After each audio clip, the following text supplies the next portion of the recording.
Hello friends, आज की video बहुत इम्पोर्टेंट है सभी लेडीज़ों के लिए और सभी लड़कियों के लिए, खास करके उन लड़कियों के लिए जो न्यूली मैरिड हुई हैं। अगर आप ये सब जानना चाहते हैं तो वीडियो को लास्ट तक देखना और आप समझने की कोशिश करना। इसमें मैंने बहुत इम्पोर्टेंट पॉइंट लिया है आज वीडियो में, क्योंकि बहुत दिनों से मैं मनी सेविंग के ऊपर वीडियो डालती हूँ तो मेरे चैनल पर काफी सारे कमेंट आ रहे थे कि हस्बैंड पैसे ही नहीं देते हैं हमको, ना तो घर खर्च के लिए और ना ही जो है जेब खर्च के लिए। तो हम कैसे सेविंग चैलेंज चलाएं और कैसे उनसे पैसे निकलवाएं और ऐसा हम क्या करें कि हमारे हस्बैंड हमको पैसे देने लगे। दोस्तों, आज की वीडियो बहुत ज्यादा इंपॉर्टेंट है, थोड़ा ध्यान से देख लेना। अगर आप इस प्रॉब्लम का सॉल्यूशन चाहती हैं तो वीडियो को ध्यान से देखना और पूरा देखना, तभी आपको समझ में आएगा। ऐसी कुछ गलतियां होती हैं जो हम करते हैं, उसके कारण हमें वो पैसे नहीं देते हैं। तो चलिए वीडियो स्टार्ट करते हैं।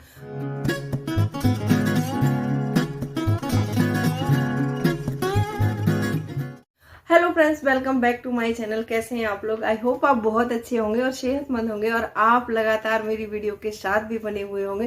दोस्तों, आज की वीडियो में हम डिस्कस करने वाले हैं कि अगर हस्बैंड हमें जेब खर्च नहीं देते हैं तो उस जेब खर्च को हम उनसे कैसे निकलवाएं और अपने पैसे की भी बचत कर पाएं। दोस्तों, वीडियो बहुत इंटरेस्टिंग है तो वीडियो के अंत तक जरूर बने रहिए। और दोस्तों, वीडियो पसंद आए तो एक लाइक जरूर करना। और वीडियो स्टार्ट होने से पहले आपसे मेरा एक नम्र निवेदन है, अभी तक आपने चैनल को सब्सक्राइब नहीं किया है तो जल्दी जल्दी से सब्सक्राइब कर लो इस चैनल को, ऐसे ही इंटरेस्टिंग वीडियो पाने के लिए। और जो साथ में बेल आइकन है ना, उसको भी जरूर प्रेस कर देना और ऑल पे जरूर सेलेक्ट करें। तो चलिए स्टार्ट करते हैं वीडियो को। दोस्तों, सबसे पहला पॉइंट ये है कि पत्नियां जो गलती करती हैं वो क्या गलती है, इसकी वजह से हस्बैंड चिड़चिड़ा जाते हैं और पैसे बिल्कुल नहीं देते हैं। इसकी वजह से उनमें झगड़े तक हो जाते हैं। सबसे पहली गलती क्या है कि जब पति ऑफिस से घर वापस आता है तो भी आप हमेशा ये खत्म हो गया, वो खत्म हो गया, पैसे दे दीजिए। तो भी वो एक तो बेचारा थक हार करके ऑफिस से काम करके घर लौटा है, ऑफिस में पता नहीं क्या क्या सिचुएशन फेस करनी पड़ती है उसको, और आप आते ही पैसे के लिए शुरू हो जाते। एक तो वो गलती। फिर आप सुबह में वो उठ रहे हैं, कोई काम कर रहे हैं, पैसे दे दीजिए, पैसे दे दीजिए। मतलब ये है कि आप घर में जब भी हस्बैंड रहता है हर टाइम पैसे के बारे में ही आप लोग डिबेट करते रहते हैं। आप ये नहीं सोचते हैं कि क्या सिचुएशन है और क्या कंडीशन है, उस कंडीशन को देखकर ही हमें पैसे मांगने चाहिए। जब मूड ठीक ठाक होता है तभी हमें पैसे के बारे में बोलना चाहिए। आप कुछ बीवियों की आदत ऐसी होती है कि हर टाइम पैसा पैसा, तो हस्बैंड भी ये सोचता है कि मैं एटीएम मशीन थोड़ी ना हूँ जो जब भी चाहे तब भी पैसे दे दूं। तो उसके दिमाग में भी ये हो जाता है हर टाइम पैसे के लिए चिड़चिड़ करती है, तो वो भी एक चिड़चिड़ापन हो जाता है और इसी जोश में आके झगड़े भी होते रहते हैं। एक जो दूसरी गलती होती है, हम क्या करते हैं कि हस्बैंड पर रोक लगाते हैं। रोक लगाने से मेरा मतलब है कि जब भी वो किसी चीज को परचेस करता है, या चाहे आपके लिए ला रहा है, चाहे घर के लिए ला रहा है, चाहे अपने लिए कपड़े ला रहा है या कुछ भी ला रहा है, आप क्या करती हैं कि चिड़चिड़ करने लगती हैं और कहती हैं ये खर्च करने की क्या जरूरत थी, ये सामान लाने की क्या जरूरत थी। लेकिन देखिए डियर फ्रेंड्स, वो कमा रहा है और वो उसका उतना हक तो बनता है कि अपने ऊपर थोड़ा सा पैसा वो खर्च कर ही सकता है। तो मान लीजिए ऑफिस के लिए जाता है, ऑफिस के लिए कोई कपड़े खराब हो गए तो कपड़े भी खरीद सकता है। यदि उसका फोन खराब हो गया तो फोन भी खरीद सकता है। तो बहुत सी वाइफ क्या होती है कि उसी बात पर झगड़ा करती है। तो आपको ऐसा बिल्कुल नहीं करना है। आपको क्या करना है वो आगे बताऊंगी मैं। ये गलतियां करने के बाद आप इन गलतियों को कैसे दोहराते हैं और क्या कर सकते हैं। एक तीसरी गलती जो होती है हम करते हैं कि मतलब हस्बैंड जैसे मान लीजिए अपने घर वालों के प्रति, जब भी वो अपने घर वालों को पैसे देता है या फिर अपनी मम्मी को पैसे दे रहा है या अपने भाई बहनों को दे रहा है, तो हम लोग क्या करते हैं कि चिड़चिड़ा जाते हैं और कहते हैं कि मेरे टाइम पर आपके पास पैसे नहीं है और माँ बाप को पैसे देने के लिए पैसे हैं। तो इस समय वो क्या करता है कि फिर आप उससे झगड़ा करने लगती हैं, तो उसके दिमाग में बैठ जाता है कि ये लेडीज बहुत ज्यादा खराब है और उसके दिमाग में आपकी इमेज ऐसी बन जाती है कि वो आपको किसी भी अपने उसमें शामिल करना ही नहीं चाहता। ना तो वो आपको अपनी सैलरी बताना चाहता है और ना ही आपको किसी भी अपने उसमें शामिल करना नहीं चाहता। फिर वो क्या करेगा, आपको पैसे तो नहीं देगा लेकिन वो चोरी करना जरूर सीख जाएगा। अब ये आप बोलोगे चोरी करना कैसे सीख जाएगा? वो आपसे छुप छुप कर घर वालों को पैसे देगा और आपको कोई भी बात नहीं बताएगा। और एक चौथी गलती जो हम करते हैं, क्या करते हैं, जैसे मान लीजिए आपने उसको बोला कि मुझे जेब खर्च चाहिए, तो वो जैसे जेब खर्च देने के लिए आपको जरूरत है, मान लीजिए जरूरत है आपको, एक एग्जाम्पल के लिए मैं लेती हूँ, आपको जरूरत है 4,000 रुपए की और उसने दिए आपको 2,000 रुपए, तो आप क्या करती हैं, उसी टाइम पर 2,000 रुपए लेने के बाद या तो आप पैसे फेंक देंगी या फिर आप उससे झगड़ा करने लगेंगी कि मुझे 4,000 की जरूरत है तो 4,000 दो, 2,000 में नहीं चलेगा, 2,000 में नहीं लूंगी।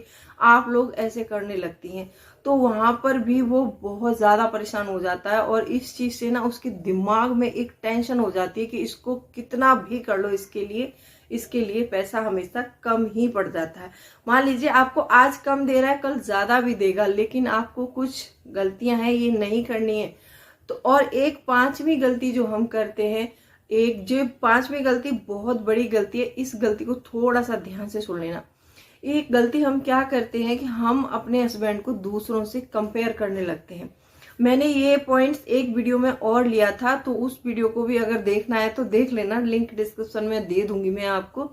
तो आपको अपने हस्बैंड को किसी से कंपेयर नहीं करना है कि वो भैया इतना कमा रहे हैं, आप इतना क्यों कमाते हैं, कि वो अपनी वाइफ के लिए ऐसे गिफ्ट लाते हैं, वो अपनी वाइफ को इतना खर्चा देते हैं, तो फिर वो गुस्से में आपको बोल ही देगा कि आप वहीं क्यों नहीं चले जाते।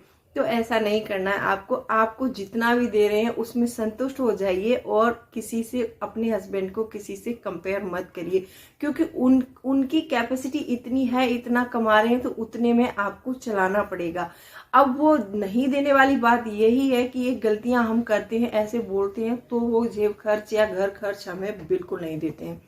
अब ऐसे करना क्या है, देखिए पहला पॉइंट हमने लिया था कि आप हर टाइम पैसे मांगती हैं। आपको हर टाइम पैसे मांगने की कोई जरूरत नहीं है। आप जब भी देखते हो कोई उनका मूड अच्छा होता है, ऑफिस से घर आ रहे हैं, आप आराम से बात करिए और आप बैठ के बातों बातों में, जब भी वो हैप्पी माइंड में होते हैं, जब आपको लगता है कि इनका माइंड ठीक ठाक है अभी, तो आपको क्या करना है, आपको उनको एक बार ही बोलना है कि ये सामान खत्म हो गया है घर में, अगर आपके पास पैसे हों और आपकी परमिशन हो तो क्या मैं ये सामान लेकर आ जाऊं, या फिर आप मुझे पैसे दे दो मैं लेकर आ जाऊंगी। अगर उनको लगेगा कि मुझे लाना है तो वो खुद ला के देंगे आपको, अगर उनको लगेगा कि मैं इनको पैसे दे देता हूँ तो वो पैसे दे देंगे। आप इस तरह से तो उनसे पैसे ले सकती है। आप सोचो कि बार बार सुबह से शाम तक टोक टोक के आप पैसे ले लेंगी, आप कभी भी उनसे पैसे नहीं ले सकती हैं। दूसरी बात यहाँ पर ये आती है, अब यहाँ पर दूसरी बात ये आती है कि जब हस्बैंड अपने लिए कुछ भी चीज परचेस करता है तो उसको समझिए, उसकी इच्छाओं को समझिए। शायद उसे किसी चीज की इच्छा हो रही है, अगर इच्छा नहीं हो रही है, अगर वो परचेस कर रहा है तो उसकी शायद ये जरूरत हो सकती है। तो इस चीज को भी आपको बखूबी समझना है। अगर आपके हस्बैंड मान लीजिए ऑफिस जा रहे हैं, अगर उनकी शर्ट खराब है या पैंट कहीं से फटी हुई है या खराब हो गए हैं कपड़े या डिसकलर हो गए कपड़े, तो आपको खुद सोचना है, क्योंकि हम घर में रहते हैं तो हमें घर में इतना ज्यादा कोई देखता नहीं है। हस्बैंड हमारा ऑफिस जा रहा है, ऑफिस में अगर उसकी रेपुटेशन खराब हो गई तो वहां उसकी इमेज पर बहुत ज्यादा फर्क पड़ेगा। तो इस चीज को आपको समझना है, उसके प्रॉपर जूते कैसे हैं, जूते अच्छे हैं कि नहीं, खराब तो नहीं हुए हैं, आपको इस चीज पर ध्यान देना है। तो उसको भी लगेगा कि ये मेरी केयर करती है तो क्यों ना मैं इसकी भी केयर करूं, तो वो आपको जरूर पैसे देगा और आपसे हमेशा अच्छा रिलेशन रहेगा। देखिए दोस्तों, अपने रिलेशन को संभालने के लिए कुछ ना कुछ तो हमें ऐसा करना होता है जिससे कि हमारा रिलेशन सबके साथ में अच्छा रहे, एक तालमेल बैठा रहे हमारी फैमिली में। अब तीसरी गलती हम जो करते हैं कि घर वालों को पैसे देने से रोकते हैं। दोस्तों, अगर कोई भी बेटा या कोई भी बहू अपने घर वालों के प्रति अच्छा सोचती है तो उसको अप्रिशिएट करिए और उसका साथ दीजिए। आप जब भी वो घर वालों को पैसे देता है या उनके लिए कुछ करता है तो उसमें बोलिए उसको कि आप एक बहुत अच्छे बेटे हैं, आप एक बहुत अच्छे भाई हैं, या आप एक बहुत अच्छे पिता हैं, आप उनका साथ दे रहे हैं। अगर वो अपनी फैमिली का साथ देता है तो आपको उसकी फैमिली का साथ देना है और आपको भी उसको बढ़ावा देना है कि ये जो कर रहे हैं आप बहुत अच्छा कर रहे हैं, करते रहिए। इससे क्या है कि आपकी फैमिली में अच्छे तालमेल रहेंगे और हस्बैंड वाइफ का जो रिश्ता है बहुत अच्छा रहेगा दोस्तों। तो आपको उसको ऐसे नहीं कि मेरे टाइम पर पैसे नहीं होते और घर वालों को पैसे देने के लिए कहां से आके झगड़ा मत करिए। वो थोड़े दिनों में, कुछ ना कुछ दिनों में वो इस बात को जरूर समझेगा और आपकी बात को भी जरूर समझेगा। एक पॉइंट जो मैंने लिया था, चौथा पॉइंट था उसमें, कि जैसे मान लीजिए आपको जरूरत है 4,000 की, उन्होंने दिए 2,000, तो आप नाखुश हो जाती हैं। तो आपको नाखुश नहीं होना है। उसी टाइम पर उन्होंने 2,000 रुपए दे दिए आपको लग रहा है कि मैं कल जाने वाली हूँ या परसों जाने वाली हूँ, तो आप इस तरह से कह सकती हैं। आप ना कि गुस्सा करके पैसे फेंक कर बोलने से अच्छा है आप इस तरह से भी कह सकती हैं कि आपने मुझे 2,000 रुपए दिए हैं, अगर थोड़े से पैसे और दे देते तो शायद मैं इस काम को अच्छा कर पाती, या फिर मैं अच्छे से शॉपिंग कर पाती, या फिर मैं कहीं घूमने जा रही हूँ, बाई चांस मेरा पर्स गुम गया या फिर कोई भी प्रॉब्लम हो गई तो मैं पैसे कहाँ से लूंगी। तो शायद वो सोच सकते हैं कि सही बात बोल रही है ये, और आप प्यार से बताएंगे तो वो इस बात को जरूर मानेंगे। तो आपको वो 4,000 की जगह 5,000 देने की भी कोशिश करेंगे कि ये बात ठीक बोलिए। अगर आप वहीं पर संतुष्ट नहीं है और गुस्सा हो रही है और पैसे फेंक दिए हैं, बात नहीं करना, तो ये एक बहुत गलत बात है। और ये एक जो मैंने सबसे लास्ट पॉइंट बताया था कि आप कंपैरिजन करती हैं, देखिए बहनों, कभी भी अपने हस्बैंड का किसी से भी कंपैरिजन मत करिए। देखिए, किसी की आमदनी ज्यादा है, किसी की कम है। अगर मान लीजिए हमारे हस्बैंड की आमदनी कम है तो हम कम खर्च में अपने घर को जरूर चलाएंगे और कोशिश करेंगे उसका हमेशा साथ देना चाहिए। अगर आप इस बात को समझती हैं तो आपको झगड़ा नहीं करना है बिल्कुल भी, और आप चाहती हैं कि हस्बैंड पैसे दें, तो ये सारे पॉइंट्स जो मैंने बताए हैं बिल्कुल रियल पॉइंट हैं। और इन पॉइंट्स का इम्प्लीमेंट मैंने खुद किया है, मैं खुद एग्जामिनर बैठी हूँ इस चीज की, क्योंकि मेरे साथ भी पहले ऐसा ही होता था। एग्जैक्ट प्रॉब्लम आती थी, जब भी वो कुछ बोलते थे तो मैं हमेशा अपोजिट बोलती थी। जब मैं अपोजिट बोलती थी तो वो और नाराज हो जाते थे। तो बहुत दिनों तक ऐसा ही चलता रहा। कम से कम 4-5 साल के बाद में मुझे समझ आया कि मुझे क्या करना है। मैंने ये सारे पॉइंट्स अपने ऊपर अप्लाई किए। जब भी वो कोई काम करते हैं, चाहे वो अच्छा हो और चाहे बुरा काम तो खैर वो नहीं करते हैं, लेकिन जो भी करते हैं अपनी फैमिली के लिए, या फिर कोई इन्वेस्टमेंट करते हैं, या फिर कहीं पर भी पैसे देते हैं, मैं हमेशा उनका साथ देती हूँ। अभी हमारा रिश्ता बहुत अच्छा चल रहा है, कोई भी प्रॉब्लम नहीं है। आज ये सिचुएशन है कि घर का सारा खर्च मैं हैंडल करती हूँ, वो मुझे मंथ में खुद पैसे देते हैं कि ये खर्च है आप कर लेना, जो भी पैसा बचता है वो आप रख लेना। इमीडिएटली वो ऐसा बिहेवियर करते हैं। अभी कोई प्रॉब्लम नहीं है, बहुत पैसा भी मिलता है। इसीलिए मैं कह रही हूँ, अगर आपको अपने रिश्ते को बचाना है और अच्छे से अपने घर को चलाना है तो ये गलतियां मत करना। और जो अगले पॉइंट मैंने डिस्कस किए हैं इनको जरूर इम्प्लीमेंट करना अपने ऊपर, और देखना वो पैसे देंगे और आपकी बात भी मानेंगे। बहनों, अगर वीडियो पसंद आया हो तो वीडियो को लाइक कर देना, और चैनल को अभी तक आपने सब्सक्राइब नहीं कर रखा है तो सब्सक्राइब भी कर लो इस चैनल को, और बेल आइकन को भी जरूर प्रेस कर देना ताकि ऐसी इंटरेस्टिंग वीडियो की नोटिफिकेशन आपको मिलती है। चलिए मिलती हूँ अगले वीडियो में, तब तक के लिए bye bye. Thanks for watching.